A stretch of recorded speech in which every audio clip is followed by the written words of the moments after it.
Assalamualaikum warahmatullahi wabarakatuh. Dalam sesi ini Ustaz akan tunjukkan cara untuk pasang Google Classroom dan juga cara nak masuk dalam Google Classroom ni, dan juga kita nak tambah beberapa pengguna dalam Google Classroom. Ustaz faham bila di rumah kita mungkin akan berkongsi satu telefon. Jadi kalau guna Google Classroom ni, dia akan asingkan tugasan-tugasan dan nota-nota untuk setiap pengguna lah.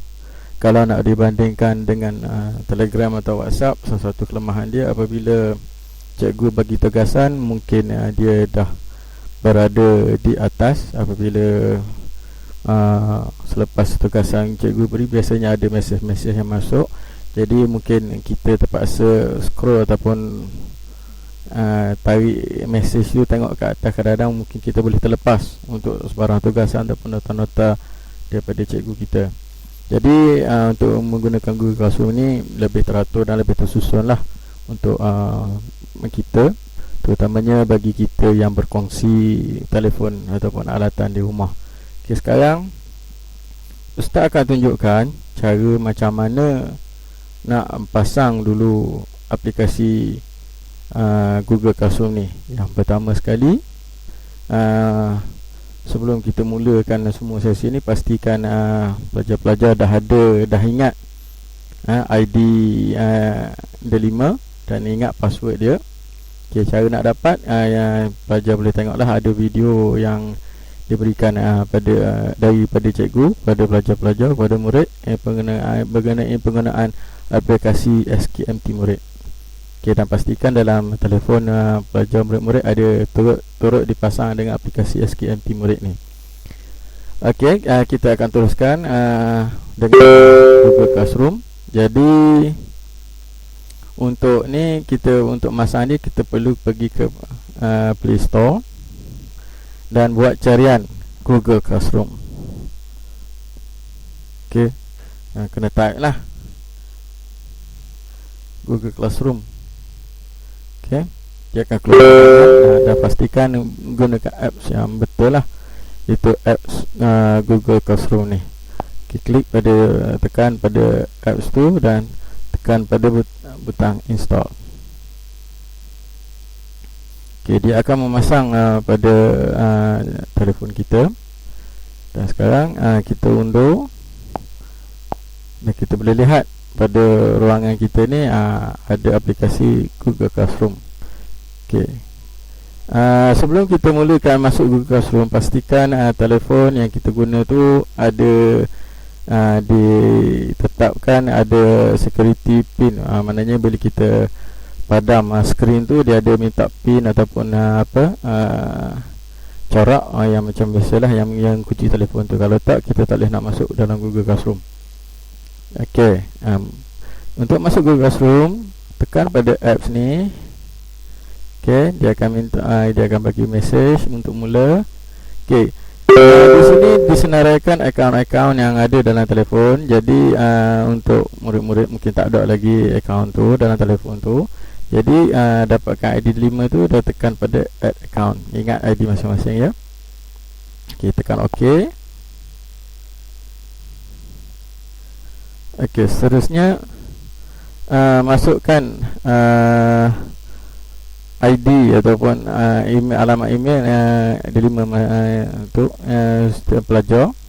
Katalah untuk adik untuk adik kita dah termasukkan M. Pastikan dia bermula dengan huruf M. Itu sebab itu adalah ID yang menyatakan ID itu adalah kepunyaan pelajar.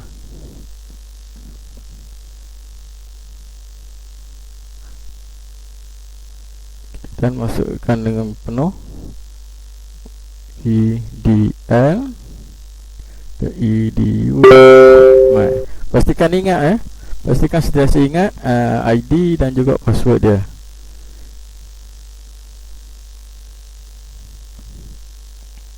Okey, macam ni dia katanya tak ada sebab tersilap masuk. Okey. Kalau silap masuk, dia akan keluar mesej ni, couldn't find your Google account. Kalau betul, okey, kita tekan next dan masukkan password.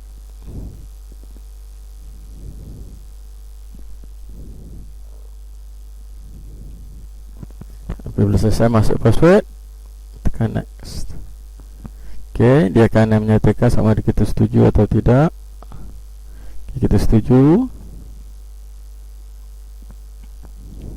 Okey, ini adalah paparan apabila kita masuk dalam Google Classroom pada handphone. Seperti mana kita lihat, tak ada, masih belum pelajar ni masih belum menyertai mana-mana kelas. Jadi untuk menyertai kelas, klik pada butang ni, butang tambah. Sama ada secara kelas kod, boleh minta dengan cikgu kelas, ataupun kita boleh gunakan aplikasi SKMT nanti. Jadi oleh kerana kita tak ingat ID kelas, tak tahu, jadi kita akan menyertainya menggunakan ID, menggunakan aplikasi SKMT Murid. Keluar ke depan. Masuk pada aplikasi SKMT Murid.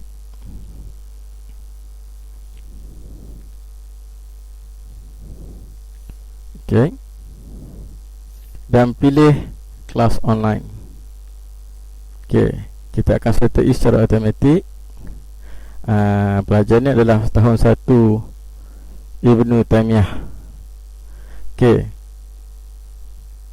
Maka dia akan memaparkan seperti paparan ni. Pastikan nama tu betul, dan klik join class.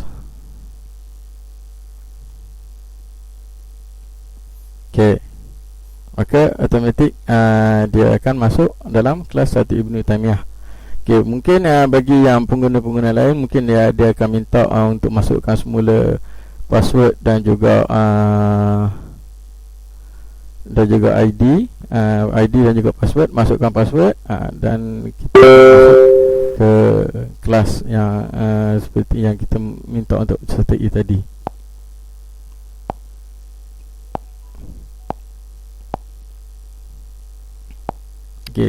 Apabila kita lihat di hadapan ni, kita masuk semula ke classroom, dan akan lihat pelajar ni dah menyertai 1 Ibnu Taimiyah. Sekarang apabila macam mana kita nak tambah pengguna yang lain? Sebagai contoh, mungkin ada sepupu ke yang menggunakan telefon yang sama, kakak ke, adik ke, abang ke.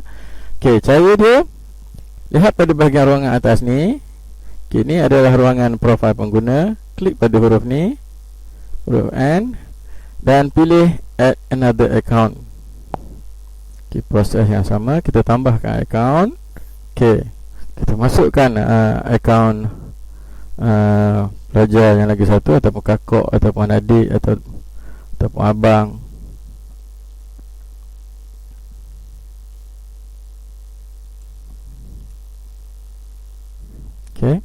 Proses yang sama seperti yang mula-mula tadi.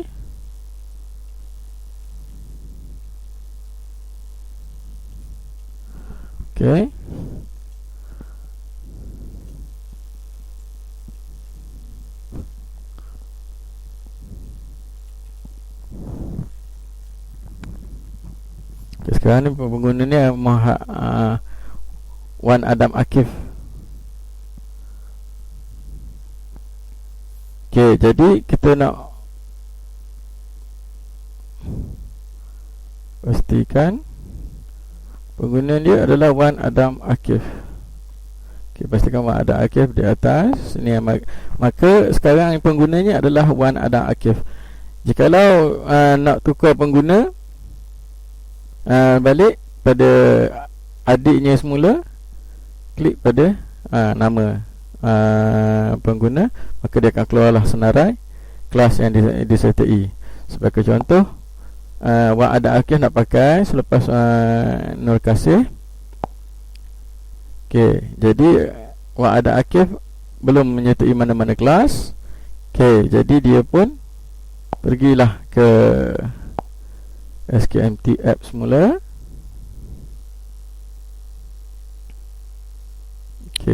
Klik pada kelas online, sertai automatik.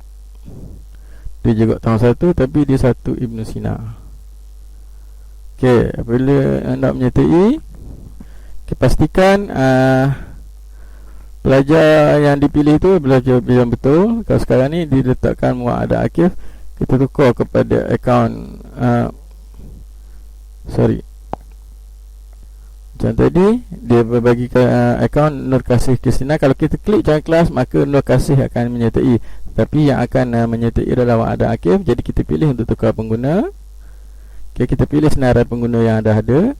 Jikalau tak ada pengguna muadah akif ni dalam senarai, pengguna yang kita hendak, tekan pada use another account. Tapi menangkan semua dah dan proses yang sama, masukkan email, masukkan password.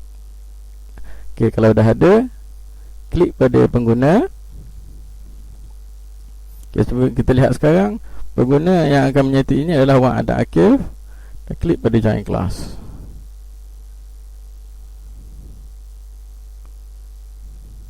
Seperti kita lihat dalam kelas 1 Ibn Sina dah ada. Dia terus pergi ke site 1 Ibn Sina.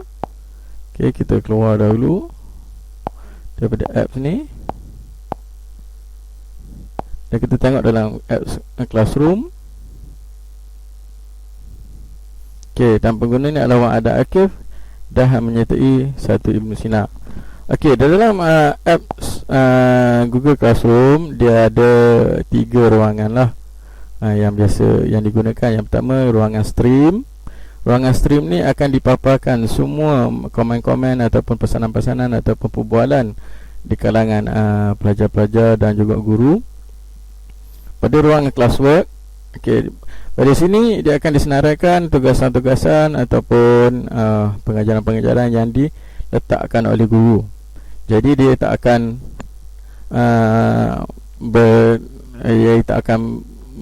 bercampur lah dengan mana-mana mesej yang lain.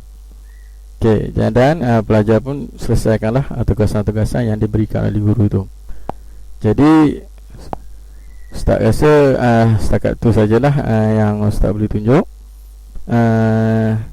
Jikalau pelajar tersilap masuk kelas, sebagai contoh, dia sepatutnya 4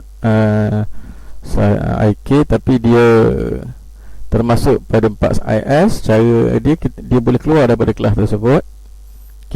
Caranya kita buka Google Classroom macam ni, 1 Ibn Sina. Mungkin Wan Akif ni, dia pelajar ni dia sepatutnya 1 IK. Tapi dia termasuk 1 Ibn Sina.